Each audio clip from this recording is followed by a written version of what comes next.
2021 brought a lot of amazing sneaker releases from almost every brand. Unfortunately, with almost every brand releasing new sneakers almost every week, there are bound to be some stinker releases. In this video, I'm going to be going over some of those stinker releases of 2021. First, let's go over the criteria. In order to be on this list, the sneaker would have to be released in 2021. Also, I am well aware of the designer sneaker market and how much crap the designer brands put out, but I personally feel like those are easy targets. It's almost like putting horror movies on a worst movie list and VR video games on a worst video game list. Sure, there are plenty of great horror movies, great VR games, and great designer sneakers, but there are just so many bad designer sneakers, horror movies, and VR video games out there that the list would probably be cluttered with a bunch of sneakers that you wouldn't even know. So first, I'll go over some of the honorable mentions, or maybe I should say dishonorable mentions. So the first dishonorable mention goes to the Nike Comme des Garçons Foamposite. Now these Foamposites aren't actually too bad in terms of just looks alone. I think they're alright. But what made me put them on the dishonorable mentions of this list was the fact that these retailed for $500. Yeah, 500 bucks for this. And in the few reviews that I saw of these, the reviewers would always talk about how despite it being 500 bucks, like the leather quality was just bad. Like they would compare it to like regular non-collab Air Foamposites. And I know the Foamposite already isn't that cheap of a shoe to begin with, but I mean, man, $500 and the material quality is bad? I mean, come on. And the last sneaker on the dishonorable mentions list goes to the Nike Go Flyies. Now, you might be wondering why these shoes are on this list, and honestly, I think this shoe is pretty great. I think Nike knocked it out of the park with the design and the new technologies in this shoe. I think the technologies in the Go Flyies and how it works for disabled people and how you don't need to use your hands to put them on or take them off is amazing, and the fact that they only retail for $120. So why are they on this list?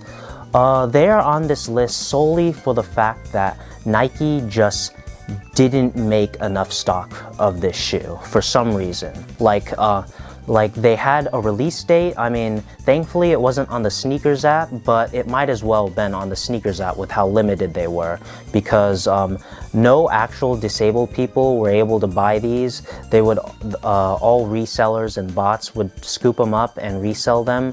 Thankfully, resale prices aren't too high as of making this video, but they were originally like reselling for like $400 or $500. This $120 retail shoe was being resold for more than 4 times its original value, and it almost only went to resellers and scalpers, and almost no disabled people were able to get their hands on this shoe made for disabled people. Honestly, a real disappointment from Nike the way they handled this release. Now that the dishonorable mentions are out of the way, let's move on to the top 5 worst sneakers of 2021. Coming in at number 5, we have the Yeezy 450.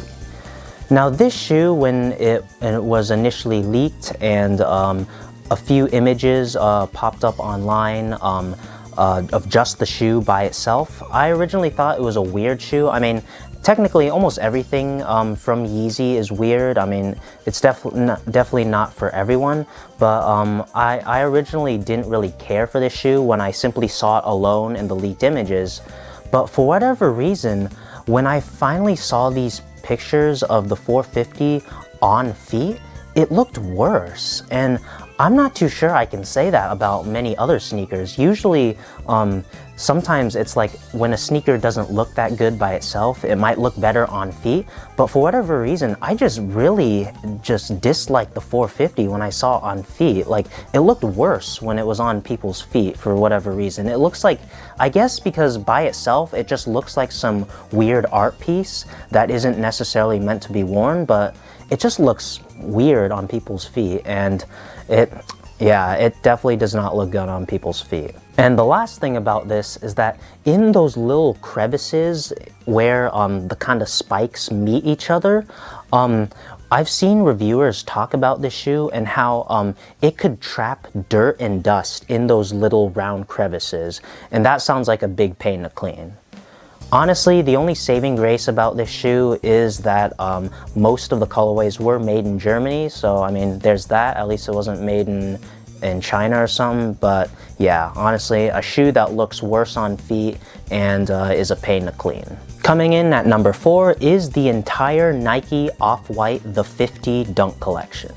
When it was first leaked that Virgil Abloh and Off-White would be making the 50 collection for Nike, everyone was hyped. I mean, the original, the 10 collection, is one of the most hyped Nike collections of all time. Almost all the shoes in that collection are reselling for crazy amounts of money. And so the fact that Virgil might be making a collection of 50 different Nike sneakers for Nike in 2021, the hype was definitely real. When it was later leaked that the 50 collection would simply be just 50 pairs of Nike Dunks, the hype definitely went down.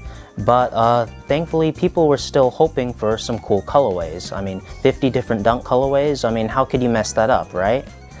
Well, when the 50 finally released and the official pictures of the colorways released, I was definitely disappointed with it.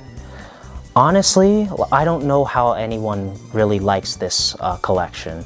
Like, there's almost no creativity put into any of these colorways. They're just, well, with the exception of Lot 1 and Lot 50, all the other 48 Dunks are just gray and white Dunks with the stupid lacing system and the weird metal tag on the midsole of the shoe. And what makes them unique is simply that some of the laces and the metal tag are different colors from the 48 shoes. Lot 1 is like some like aged white looking shoe, and Lot 50 is like the black Dunk. But yeah, there's like no creativity put into this release, and I really don't know how people like this release. And also, Nike Dunks, the lows at least, usually retail for $100, but because this is an Off-White collab, all of these Dunks retailed for $180. And yes, that is the same price as some Made in USA New Balance shoes. And you best believe that these 50 shoes were nowhere near as good quality as a Made in USA New Balance. And yet they still retailed for $180 simply because they were an Off-White shoe. In addition to being a disappointing release and a very uncreative shoe, what really made me mad about this release was how Nike just lied about the release and told everyone that the more you use the sneakers app, the higher chance you get to get exclusive access on these Dunks. Like, apparently the sneakers app is more than just buying sneakers. There's like videos and articles in the sneakers app for some reason. I don't know why Nike wastes time making content on the app when they could just fix the app and make releases easier to get. But yeah, they just straight up lied about using the app and increasing your chances of getting the shoes, and everyone who wasted their time on that still didn't manage to get any of these Nike Dunk releases, and that is very disappointing. Coming in at number 3 is the Yeezy Knit Runner. These shoes look like a Donald Duck slipper you'd buy at Disneyland. Like, I mean, I know that joke has been made a million times since it was released, but that's all I can really say about that. And from what the reviews that I've seen, like, you'd think that maybe at least a slipper looking shoe and an all knit shoe would probably be at least pretty comfortable, right? Well, no, all the reviews that I've seen, they didn't really have much good to say in terms of comfort. They just weren't that comfortable. There's no boost inside it. And yeah, it's just an ugly looking shoe that's really overpriced. They retail for $200. Can you believe that?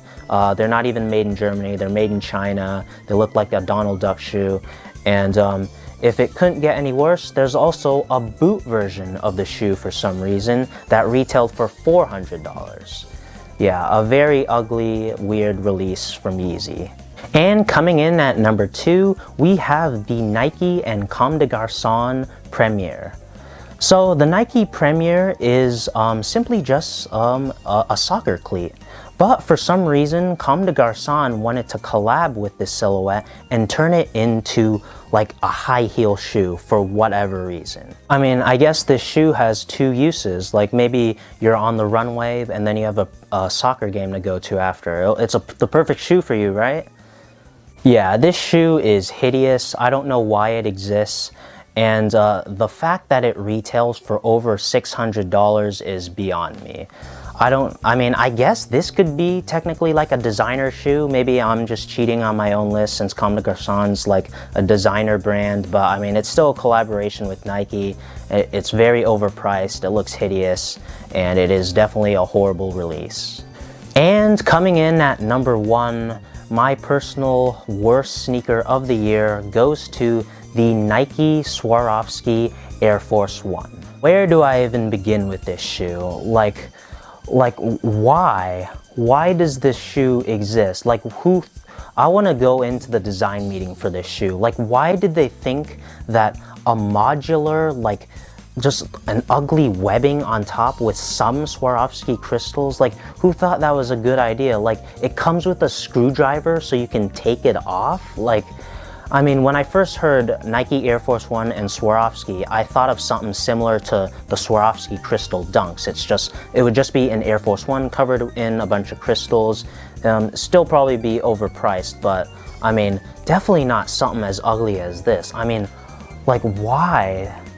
I don't know what they were thinking with this release, but it exists and it's coming soon at the end of this year. And in theme with the other 4 sneakers on this list, this shoe is also very overpriced and is going to retail for $450.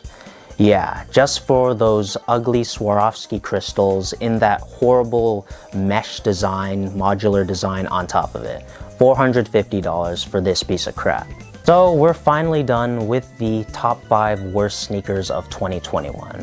What did you guys think of my list? Were there any other horrible releases I missed that weren't designer sneakers? Let me know in the comments. What was your worst sneaker of 2021? I'd love to know. So that's gonna do it for this video. Like and subscribe if you enjoyed. Follow me on my socials and I'll catch you in the next one.